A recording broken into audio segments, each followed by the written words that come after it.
Welcome to Failing for You, where I'll fail so you don't have to, or even better yet, so you can too.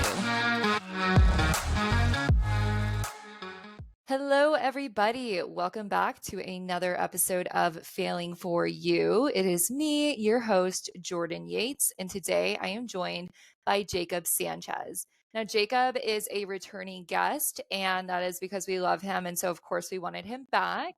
He is really cool because today we're going to talk about selling your position that you think that you would be a good fit for at a company, as well as how you can better understand your value and what it is that you bring to the table in your career.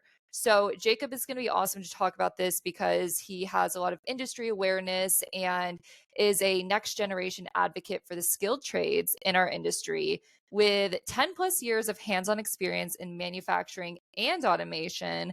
He uses his knowledge to revolutionize how our industry creates digital content for the world.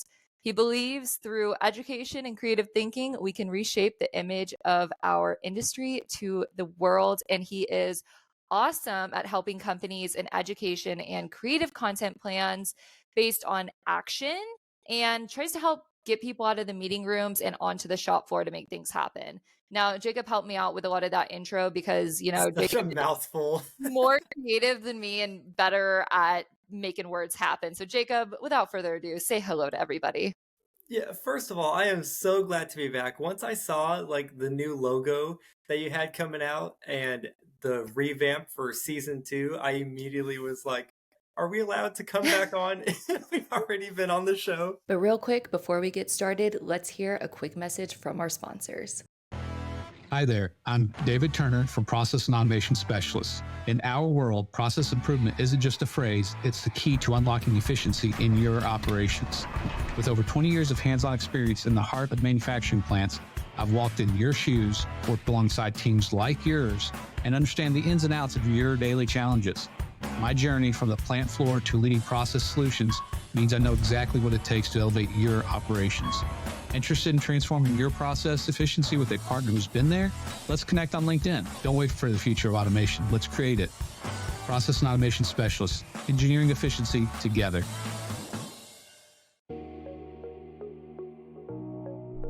Go ahead, push our buttons. Actually, you don't have to physically push our buttons at all. Here at Captron, we specialize in innovative capacitive sensor technologies, which means better ergonomics for your workplace. And unlike mechanical buttons that break or malfunction after repeated use, our sensors are rated for 100 million operations. Durability is the name of the game, and we're winning! And you can be too. Visit Captron at Automate 2024 in Chicago, Illinois on May 6th through 9th at booth 2886 or visit Captron.com. Captron. Install once, replace never. Yeah, no, So- it was like absolutely duh for sure. Super excited to be back. Yeah, and I thought it'd be fun too to come back because last time we focused a lot, I think, on my story, what it was like getting into manufacturing and automation with zero knowledge, never having anybody put you on a path, on a career path. It was just graduate high school and then, well, we'll figure it out after that. And talked about a lot of the stigmas and trials that were faced as a young person entering this industry. I think any person coming into our industry it's going to be tough, but as a younger person, you're always looked down upon more, especially when you start developing a high level skill set early. Yep. And so I thought it'd be fun to come back, and after covering all that last season, coming back now to support people that are professionals. You're either a young person in your career getting after it, or even I've had a lot more conversations the past year with people that are 30 plus, 40 plus, and they're making changes. They're seeing like how cool manufacturing and automation is, and they're leaving like therapy jobs. They're leaving, what was another one? Some of those general manager jobs at like GNC or stores like that, and they're Yeah. coming into our industry. But they have this type of like imposter syndrome where even though they've accomplished cool stuff in their career and in their life, they think that just because they're making a change, like they can't make it. You know what I Mhm. mean? Yeah, no, for sure. And I'm pretty excited to talk about this today because last week, if you guys follow me on LinkedIn, you'll know your girl got laid off her day job. You know, I can't wait to make a full episode about it because it is so on brand for Yes. Failing for You. So that was the first thing I thought, and I'm like, oh my god, this is so on brand for me. Like, I cannot wait to tell everybody. But yeah, we'll get into that for another day. But the reason I thought what Jacob was talking about of, kind of selling what your position and job description would be to companies that don't necessarily post exactly what you're looking for is cool because recently I interviewed with somebody and they hadn't even posted a job description. And on their end, they were kind of like, we kind of have an idea of what we're looking for, but we don't want to put something out there and put people in a box because we want to see what kind of people we can attract before we put it like in concrete, like in a job description. And so I've kind of learned on both ends that sometimes companies don't even know exactly what they're looking for and what they need. And Yeah. so we're going to talk about it on the reverse side of if you have a unique skill set, how to amplify that and communicate it. So, Jacob, can you tell us more about what it means to kind of sell your position and how you can like reach out to companies telling Yeah. them what you're worth? Yeah. And this is something that I literally did, what would it have been now, a year or two ago when I was on the last season. We talked about me when I was looking for a new job, everything I did when I had that spreadsheet of like all the companies I applied for, and Yeah. it was rented out because I got rejected by 25 of them. Um, and so I've actually used these tactics, and I think it comes down to two different scenarios. One scenario where you have your value, you have a pretty established network, doesn't have to be anything crazy, but you're known a little bit in your industry, and you can go to a few businesses and they'll be like, "Oh, hey, Sarah, hey, Bob, oh, how you doing?" And then on the other side, it's you're starting off fresh, you're not really known in the industry, but you can still sell yourself. So we'll start with the first one where you have your network, you're out there, people know you. The first thing I did was like you did when people reached out to you for job descriptions, openings, people will come straight to you if they know you or job recruiters, Mhm. things like that. And I would see if there's any way we can work on descriptions, ask them, really start not grilling them, but interviewing them on, Yeah. well, like, why are you trying to fill this position? Like, what's your growth path for this position? What are you guys trying to do as a company in 2022, 23, 20 formation? Because it's really going to help you when you come back to the table with, hey, here's what you presented me. Here's what I think based off what you are presenting, what I think that you need that I can also add. It's going to help a lot with that once you start digging into that information. And something else that I did was because of my established network, I know a lot of CEOs at different companies, VPs, things like that. Looking for my new job a year or two ago, I was looking for places that I wanted to settle down, that I wanted to work at.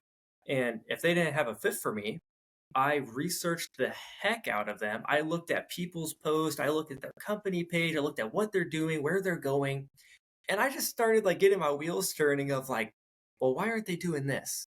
Why don't they have like they just released this cool product? Why don't they have a landing page, or they don't have a lot of resources teaching people about their stuff? And so I would take everything that I thought that they could do better.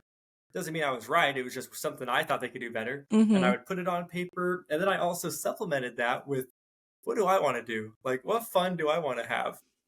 I would add that all up, slap my own whatever title on it, and then DM it to that person that I knew at the company. And I did that.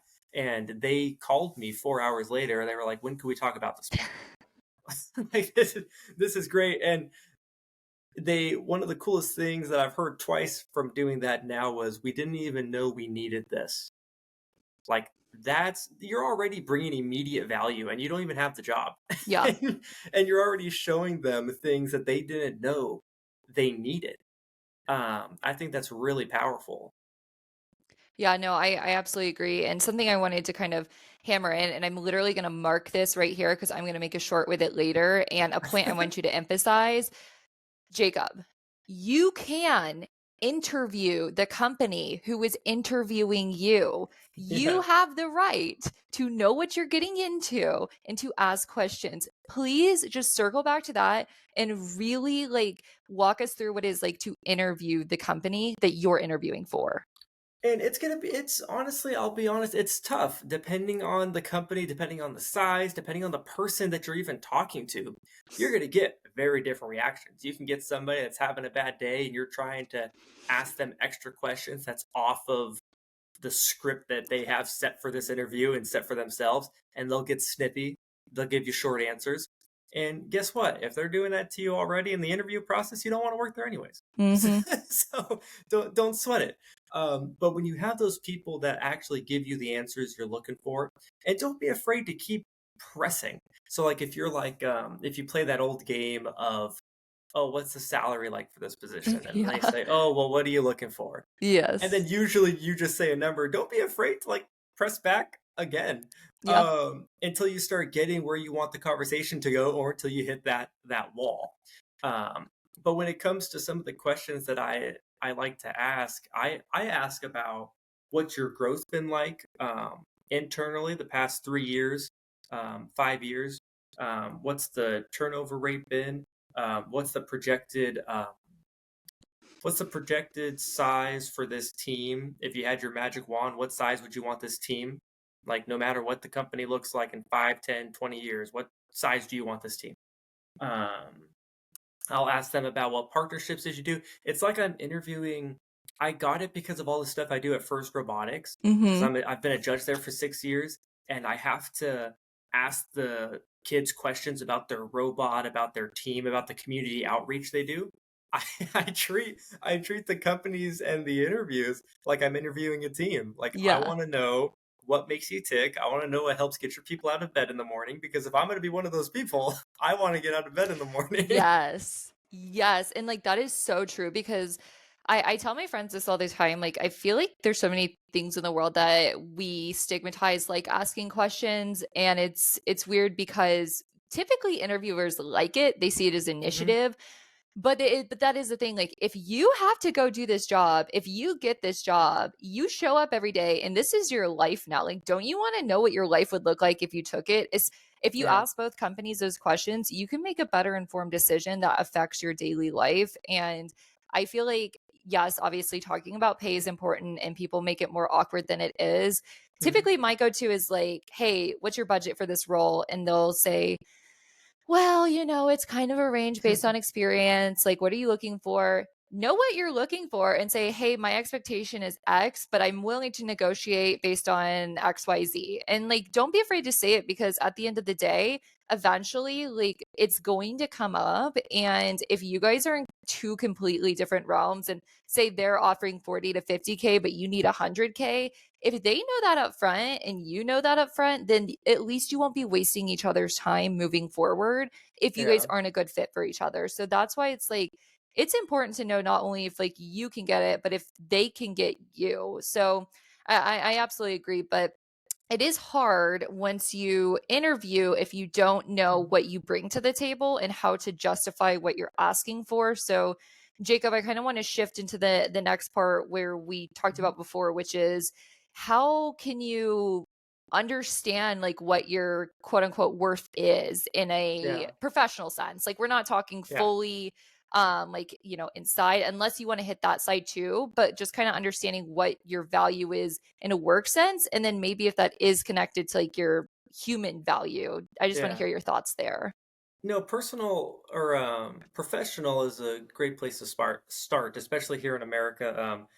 I work with a lot of international colleagues, and it's funny how Americans pride their life around their career, and a lot of other places, like in Germany, they pride their career based off their life and how you are as a person. But yes, for here in America, trying to distinguish the value that you bring professionally, starting as early as you can. So, and it doesn't mean that if you don't start this early, like, it's game over for you. It's not stocks. We're not investing. Like, if you don't start at 20 or 25, you're going to be okay. You can always change around your professional life when you're 40, 50, whatever. But starting early is always good. And I say that because it gives you more time to develop what your professional brand is. And we always talk about personal brands and stuff, and I think that gets watered down with people's communications on social media and personal life, personal brand. It means that like it's all for fun and games. Um, to me, like your personal brand can be your professional role, your professional face, and what you do, and that's what you can base some of the value that you bring. Mm-hmm. Is the first thing that you can bring to a company is like a network. Like if you're in sales and you're getting hired for a sales role, the number one thing that they care about is how you can communicate with people. And so if you already show them that, oh, I have like this network of people that I work with in my community for this club or something like that, and I manage our team of 20 people to put on community events and things like that. Like that's showing initiative. I go out to businesses and I get them to sponsor this community program to help support us. That's sales. So some of the stuff that you do maybe in your personal life is professional. You Mm-hmm. just don't look at it that way. You don't know that it's professional because maybe you don't get paid to do it. Yeah. But it directly ties into who you are professionally. And for some of the younger people that are like, I'm 21, I never did community service stuff when I was in school. Like, I just went to school and I had some part time jobs and I went to college and I'm trying to do this and that. Um, I think diving head into an industry that you want to start in and being okay with understanding that it may not be where you end up. Like, I think that's the biggest thing that holds people back from starting in something is that they think it's forever. And you don't have to do this job or this role forever. So I really think people need to take that initial step into.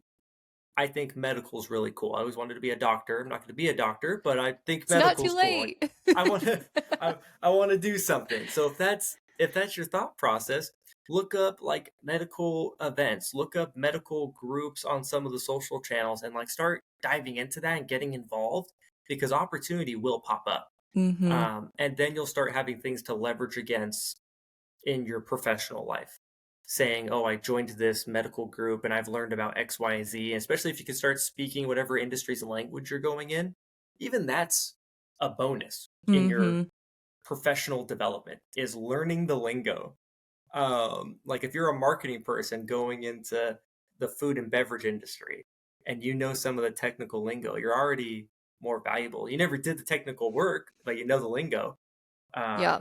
So I think those are a few different ways depending on if you're younger, kind of more senior into your career, into your life, that you can start leveraging the things you do personally that are professional in the professional sense, and then start to really hone in on your professional image. Yeah, no, I agree because I was going to say it's interesting in interviews. People always say the best tactic is storytelling and Mhm. kind of drawing parallels. Like you said, if you're, say, gathering money for a charity, like, and you're doing the sales, like that is a good story that Yeah. showcases your ability to show up and ask somebody for money and be successful at it because not everybody has that experience. And I like how you kind of got into like, hey, if you're really early in your career, these are some, ways that you could go about connecting with new people and trying new things. Cause that was going to be my next question. Sometimes I feel like I am, I don't want to say lucky because I work Mhm. very hard on like my personal brand and development and professional development and all that. But like last week when I got laid off, I had a Mhm. very easy time finding jobs and like interviews and things like that. But some people don't have any network, they don't have any social presence, and they may be like really afraid to like start because they think, well, I can't do that. Like I know you can, but like I can't. And so Yeah. I feel like you and I are so far into our like professional development of like having put ourselves out there so often. And I mean, you've been doing your YouTube for way longer than I have. So like we're so routine with it that to us it's like second nature. But could you maybe speak to how someone may build the confidence to initially start putting themselves out there? Because as awesome as it is to be in our position and sell our unique talents, it's like you have Yeah. to have done that something to get there to make those selling points. But if someone feels like I don't have any selling points, I haven't done anything, and I think I want to start being creative, but I'm kind of scared. Can you kind of talk to that? Yeah, I mean, and that's something that I love about my story is that like I've been there. Like I was there. I just did a post a few weeks ago on the 3 stages of my LinkedIn profile from when I first started at 100 connections to 1,000 and then to 5,000. Like Mm-hmm. I know what it's like, and something that I've learned is be okay with like sitting in it. So, and what I say, what I mean when I say that is be okay with sitting in that uncomfortable state. Be okay with like, this doesn't make me feel good. I don't want to do this. And don't try to just cover it up and don't try to just ignore it. Be like, all right, this is an emotion I'm having. It's making me feel anxious. It's making me feel depressed. I know that. When's the last time that this happened to me? Oh, I remember a year or two ago, I got anxious having to, I don't know, talk to an old high school friend at like the graduation or the reunion or something. And I did it, and then it made me feel all happy after. Well, like, guess what? Like, you survived that, so you can get through this. I just try to implore people to think back on all those times that you felt like this in the past. And because it's the past, that must mean that you got over it or that it's done now. So this too will pass. Mm-hmm. Start with realizing that mindset. Like the biggest thing that you need to get over when you're going to take these jumps and you're going to start trying to get a new job or get out of a rut. Maybe you haven't had work in 5 months, 6 months, a year. It's going to be that mental state. It's not going to be doing social. It's not going to be going and talking to people or like going to network events. It's Yeah. going to start with your mental health. Yeah. And so get that locked in. Um, and then from there, realize that you don't have to jump straight in to like social consuming your everyday. Like if you see me and Jordan doing our thing and you're like, oh, I want to start building like my brand so I can get a job or so you We're can get a new unhinged. job. Yeah. Don't start like we're doing. Maybe like you're working at Taco Bell and you're like, wow, I really want like a career. Yeah. Don't look at us and be like, okay, I have to post 5 times a week or I'm not going to be anything. Because it's not going to work. And you're going to hate yourself and then you're going to start hating other people and you're going to go down that spiral again. And if social's really not for you, look at other ways that you can just get involved with people, just other career oriented people. Like that's all you really have to do. Like screw the social, screw like the going to find this group or actually just screw the social. You need to find the group. You need to But do something. We're not saying do nothing. You got to start somewhere. you need to find the group, but be okay with them just being a group of other career people. So like let's go back to the medical analogy. If you want to get into medical, don't be so concerned with finding a medical group only and then if I don't, well I can't go anywhere. Find people that have careers in like accounting or find people or find new friends that have careers in like just jobs. And once you start surrounding yourself with people that are in the career development space and they have these like more middle class, upper middle class jobs, you're going to start to be around more conversations about things coming up like, oh, hey, they're looking for this person to fill this role. They're looking to fill this role. But nothing's going to change with you sitting in your house, in your rut, doing your day to day. So it starts with your mental health, and then it starts with just surrounding yourself with people and not comparing yourself to other people that you see, like me, Jordan, whoever out there, you know? Yeah, and I think it's important, like you said, there's the option to look at in-person events. And I feel like Hmm. this could be more appealing to people like maybe middle career starting over. I know this Yeah. Gen Zers get a little social anxiety. So I feel like depending on your generation, what you lean towards, there's obviously like if you are more socially like inclined online and you feel more comfortable there, feel free to start there and start growing there. And maybe that's what you're good at. But if like Reddit, Jacob, Discord. yeah, Yeah.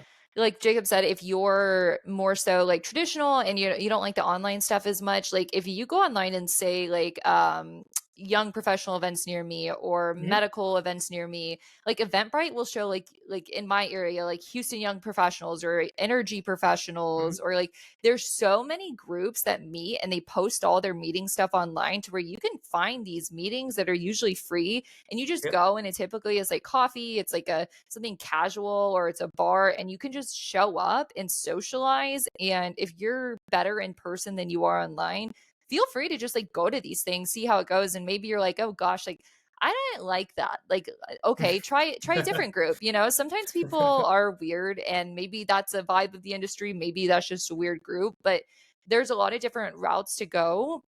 So if you're not having a lot of luck just with your resume and mass applying to a bunch of stuff, like start being more creative, because people typically hire people that they know. Like that's why so many Yeah. companies will promote internally, because they don't want to find someone new. They want someone they already know.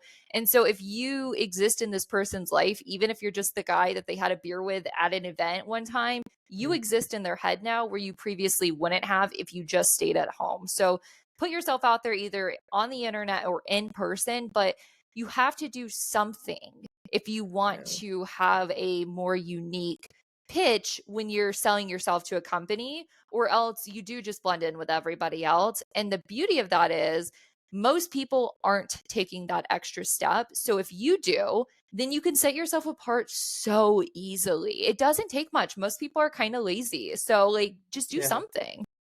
And that's a big thing that you mentioned too, with like the mass application spree that people will go on when they lost their job or they quit or got let go, whatever their thing is. When they're looking for a new job, they just send out a bunch of applications. Then you have these people telling stories of, oh, I've applied to 50 to 100 companies in the past 6 months and nobody said yes to me. Like, this job market's crazy. Well, really, it's more so around like, well, what are you providing? Are you just hitting the easy apply button on 50 like random companies and you I don't feel really attacked. care? What are you doing, you know? And those little steps that you mentioned, they really do, or they really can just be small. Like, even when you're doing like your, if you want to stick with your mass resume blast, like what does your resume look like? Does it Mm-hmm. have a picture of you in the top left corner? Does it have a cute little banner with a quote that you have for yourself? Um, Anything to make it look like more than just another white piece of paper with some text. Um, adding a table of contents at the very beginning of, like, I know it's a one pager a lot of the times now, sometimes two depending on your how big your experience is, but putting a little table of contents where it's like, this is what you're going to learn from this resume if you keep reading, Mm-hmm. and put some like top buzzword skills in that. Because if I saw that as a HR person, or if you're hitting those buzzwords, if it's an automated system, it's going to pick it up. Yeah. um Most are these days. yeah, and so doing that at the very beginning will either catch the automated system or the actual HR person, where it's like, oh, they're talking about this, where's that? And Mm-hmm. now you have them reading, like you tricked them into reading your resume. um, so I think the steps you can take are and can be very, very small, but you have to take that step. Mm-hmm. Yeah, because it's honestly like when I have conversations like these, it's so much more fun to just talk about like once you're at the point of having like the awesome skills and selling yourself and then being Hmm. creative there. Cause like for me, that's fun. It's literally what I'm living right now is like that process. So it's so fresh. But I'm glad we did step into the side of things of like, hey, if you're not there yet and you don't have these like extra skills or like connections, here's how you get there. Because if we didn't talk about that, then I feel like we'd be leaving out a majority of the Yeah. people that are actually listening. So I'm glad you touched on that. But as we're kind of getting to the end of our time, is there anything that you have to say to kind of wrap up everything we talked about, or any other points you hadn't mentioned yet? Yeah, one more quick thing to wrap up as you're doing all of this, and this isn't just for like the young people. Like, you could be, like we said, 30, 40, 50 and making a career change, or maybe you're 30, 40 and 50 and you're not as well connected as some of your peers and you want to get better. Like, this information is for you. Like, it's not just for the kids, it's not just for the young career go-getters. Like, this is for anybody that just wants to grow their network in any capacity. Um, and everything we've talked about today, I think all of it is pointless if you don't focus on not hating yourself. And that's true. Like I'll still get in some moods sometimes where I hate myself because I'm not doing this because I see somebody doing that. And I started realizing that the way that you talk to yourself and the way that you see yourself is how other people are going to see you. So when you're going out to these networking things and you're trying something new, if you're not going out there with like love for yourself and like happiness and it doesn't have to be all sunshine and rainbows, but just a little love for yourself, people aren't going to feel the same way. If you hate yourself, people are going to see some disdain towards you and not really want to associate with you. If you talk to yourself constantly about how bad you are and how bad your situation is, and it's just complain, complain, complain, that's all people are going to see.